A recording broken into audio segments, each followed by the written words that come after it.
द्रविडं त्वमेव त्वमेव सर्वं मम देव देवा। श्री गर्ग संहिता के द्वारका खंड का 18वां अध्याय। सिद्धाश्रम में वृंजांगनाओं तथा 16 सहस्त्र रानियों के साथ श्याम सुंदर की रास क्रीड़ा का वर्णन तथा श्री राधा के मुख से वृंदावन के रास की उत्कृष्टता का प्रतिपादन। श्री नारद जी कहते हैं, राजन, श्री राधा और गोपीगणों का उत्कृष्ट प्रेम जानकर रुक्मिणी आदि राजकुमारियों ने रास क्रीड़ा देखने के लिए उत्सुक हो श्री हरि से कहा। पटरानियाँ बोलीं, श्याम सुंदर, तुम में प्रेम लक्षणा भक्ति रखने वाली गोप सुंदरियाँ धन्य हैं जो रास रंग में सम्मिलित हुई थीं। इन सब के तप का क्या वर्णन हो सकता है। माधव, प्रभु, यदि तुम हमारी प्रार्थना स्वीकार करो तो वृंदावन में तुमने जिस विधि से रास रचाया था उस विधि को हम देखना चाहती हैं। तुम यहीं हो, श्री राधा यहीं विराज रही हैं, संपूर्ण गोप सुंदरियाँ एवं वृंजांगनाएँ भी यही हैं और हम सब भी यही हैं। अतः देवेश्वर, यहाँ रास का आयोजन सर्वथा उचित होगा। जगन्नाथ, तुम हमारे इस मनोरथ को पूर्ण करो। हे हरे, हमने दूसरा कोई मनोरथ नहीं प्रकट किया है, केवल रास क्रीड़ा का दर्शन कराओ। रानियों की यह बात सुनकर भगवान हंसने लगे। उन्होंने प्रेम पूरित होकर उन सबको अपने वचनों द्वारा मोहित सी करते हुए कहा।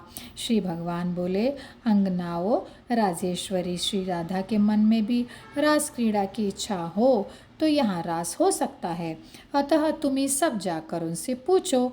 श्री कृष्ण की यह बात सुनकर रुक्मिणी आदि राजकुमारियों ने श्री राधा के पास जाकर हंसते हुए मुख से अत्यंत प्रेम पूर्वक कहा।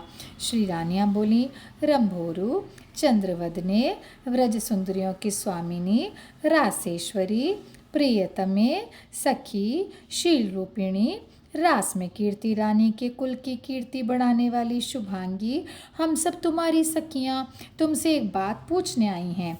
रास में रस प्रदान करने वाले रासेश्वर यही हैं तथा रास की अधीश्वरी तुम भी यही हो और अन्य समस्त गोप सुंदरियाँ भी यही हैं। इसी प्रकार हम सब भी यहाँ हैं, अतः सब प्रकार से रस का आस्वादन करने के लिए तुम यहाँ रास का आयोजन करो। प्रियतमे, ऐसा हो तो यह हमारे लिए अत्यंत प्रिय होगा। श्री राधा जी ने कहा, सत्पुरुषों पर कृपा करने वाले परम रासेश्वर श्याम सुंदर के मन में यदि रास क्रीड़ा की अभिलाषा हो तो यहाँ रास हो सकता है। अतः मेरी प्रियतमा सखियों, तुम सब परम सेवा शुश्रूषा और पराभक्ति से उनकी पूजा करके उन्हें वश में करो। श्री नारद जी कहते हैं, राजन, श्री राधा की बात सुनकर रानियों ने श्री कृष्ण की कही हुई बात बताई। तब महामना श्री राधा तथास्तु कहकर अत्यंत प्रसन्न हो गईं। फिर वैशाख मास की पूर्णिमा को उस शुभ एवं पुण्य तीर्थ सिद्धाश्रम में जब रात्रि का प्रथम प्रहर हुआ और चंद्रमा की चांदनी सब ओर फैल गई, तब रास क्रीड़ा का आरंभ हुआ। रासेश्वर के रास का आनंद प्राप्त करने के लिए रासेश्वरी श्री राधा तैयार हो गईं और उनके साथ रसिक शेखर श्याम सुंदर रास स्थली में उसी तरह सुशोभित हुए जैसे रति के साथ रतिपति मदन। जितनी संपूर्ण गोप सुंदरियाँ और जितनी राजकन्याएं वहाँ उपस्थित हुई थीं, उतने ही रूप धारण करके दो दो सुंदरियों के बीच में एक एक श्री कृष्ण शोभा पाने लगे। ताल, वेणु और मृदंगों की ध्वनि के साथ मधुर कंठ वाली सखियों के गीत और उनके नूपुर, कांची आदि आभूषणों की मधुर झंकार का मिला हुआ महान शब्द वहाँ सब ओर गूंज उठा। राजन, करोड़ों कामदेवों के लावण्य को लज्जित करने वाले वनमालाधारी, कुंडल मंडित एवं किरीट, वलय और भुजबंदों से अलंकृत पीताम्बरधारी श्याम सुंदर रासेश्वर रास में स्वयं रासेश्वरी के साथ गीत गाने लगे।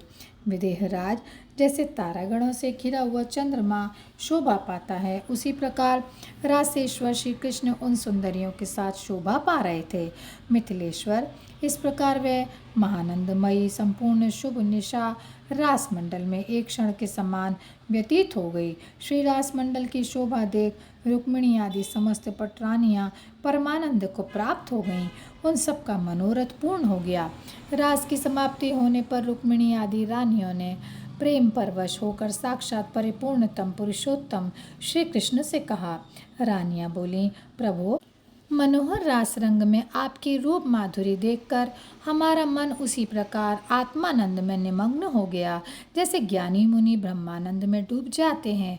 ऐसा रास दूसरा न हुआ होगा न होगा। माधव, यहाँ गोपांगनाओं के 100 यूथ विद्यमान हैं। सखियों सहित हम 16,000 रानियाँ आपकी इसमें सम्मिलित हो रही हैं। करोड़ों सखियों के साथ 8 पटरानियां भी यहाँ उपस्थित हैं।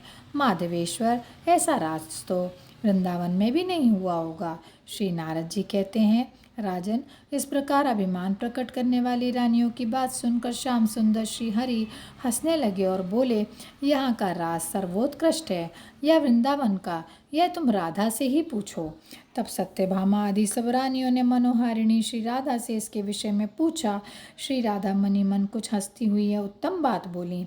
श्री राधा ने कहा, सखियों, बहुत सी सुंदरियों से भरा हुआ यहाँ का रास भी बहुत अच्छा रहा है, परंतु पहले पहल वृंदावन में जो रास हुआ था उसके समान यह कदापि नहीं था।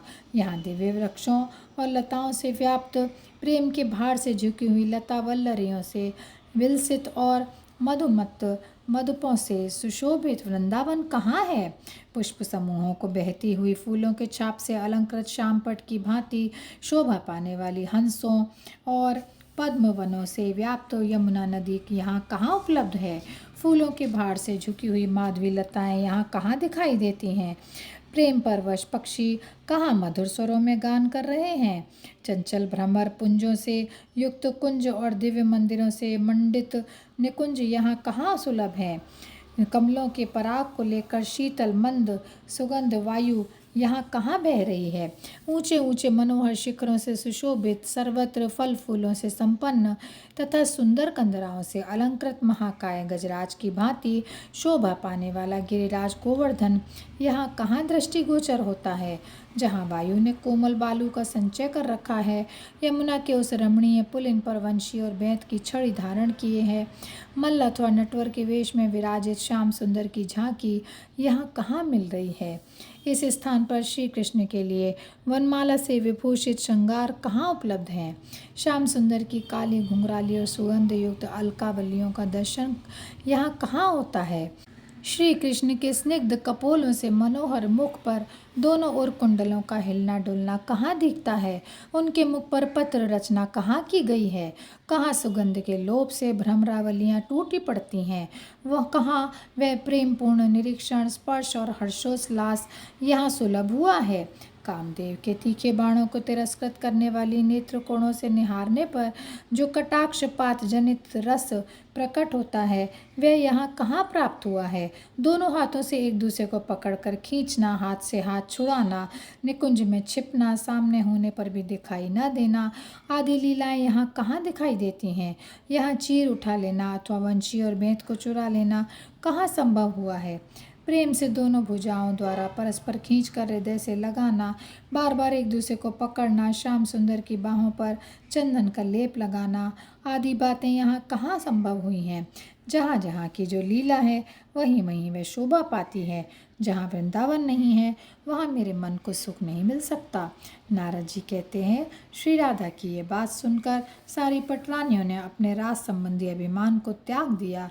वे हर्षित और विस्मित हो गईं। इस प्रकार राधिका वल्लभ श्री कृष्ण सिद्धाश्रम में रास क्रीड़ा संपन्न करके समस्त गोपियों को साथ ले श्री राधा और अपनी रानियों सहित द्वारका में प्रविष्ट हुए। उन्होंने श्री राधा के लिए बहुत से सुंदर मंदिर बनवाए। उन समस्त व्रजांगनाओं के रहने के लिए भी सुखपूर्वक व्यवस्था की। नरेश्वर, इस प्रकार मैंने सिद्धाश्रम की कथा तुम्हें सुनाई है, जो समस्त पापों को हर लेने वाली, पुण्यमयी और सबको मोक्ष देने वाली है। और यहीं पर यह अध्याय समाप्त होता है। जय श्री कृष्णा, जय श्री कृष्णा, जय श्री कृष्णा।